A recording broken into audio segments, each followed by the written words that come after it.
my premise is I think the right way to go is probably a more free market approach, probably a libertarian principles, probably less regulation. I get that. But there's something in my bones that wants rent controls and will take the sugar hit because I've got a family to raise.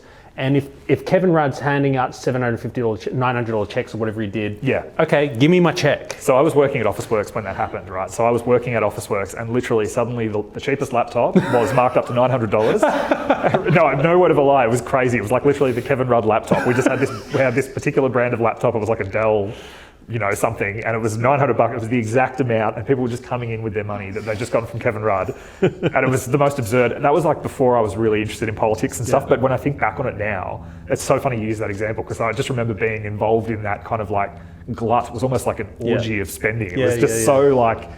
It was bizarre. Not a single person put it towards anything they actually needed. It was just like, and again, it happened in COVID with the JobKeeper and all that sort of stuff. Like, I was managing the bakery in Bendigo at the time then, and I had kids who were 15 to 18 getting paid like almost adult rates because of the amount of hours they worked. And they were getting paid not to come into work a lot of the time. Awesome. But they were all really great kids, and they'd say to me, like, what should I do with this money? I'm like, save it, put it away in a term deposit, like, don't touch it. But I think that there's nothing wrong, or we shouldn't judge people for responding to incentives. Because at the end of the day, like what the left will say is they're like, if you're such a libertarian and whatever, then don't have public roads, don't use public roads, like you're going to backpack everywhere through the wilderness, don't ever call the police, not that I ever would anyway. I don't think I'm as alone in that as I might have been a couple of years ago anymore, but they say like, essentially, who are you to criticise the system while living within it and benefiting from it? And the real answer to that is, A, of course, you must live in the society you live in, but also, whether it's business, whether it's citizens, whatever, people respond to the incentives that are in front of them. And that's the nature of the problem, is not that the incentives exist, it's that people are responding to incentives that are distorted. So everything government does shifts the flow of the river. They can't make more, they can't generate or produce, they can only redistribute.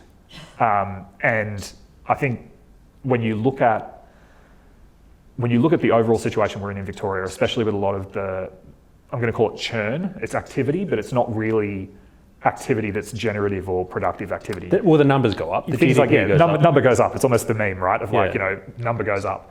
Well, I pay you $100 to pick that rubbish up, and then you pay me $100 to pick that rubbish up, $200 increase to GDP, but nothing's changed. That's exactly right. And when you look at like the big build government infrastructure stuff, that's the best example of that, where it's just money sluicing through all these various layers of contractors and increasingly organised crime, as we now know, not including government.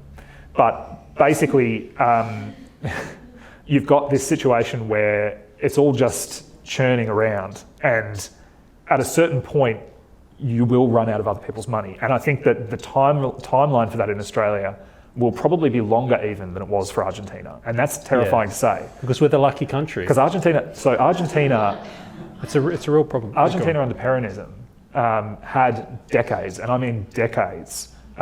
This week I had a conversation with my friend Melissa Albacetti, who's an economist from Argentina, living here in Australia now. She's back over there visiting family and for their elections. And she was saying at multiple times, she's my age, so she's mid-30s, at multiple times in her lifetime, they've had triple-digit inflation. Whoa.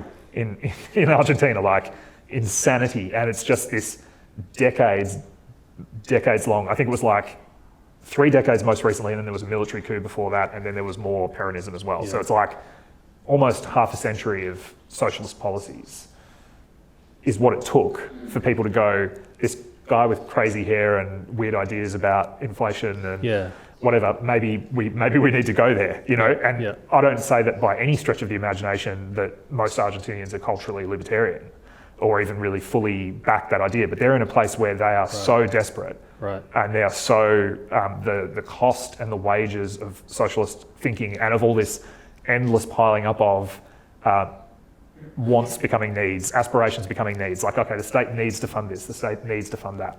It took 50 years of that and the cost of that and where it came from being so obvious for them to essentially embrace or give libertarian thoughts a try. And I worry that for Australia, where we have all these abundant resources we can dig out of the ground. Yeah.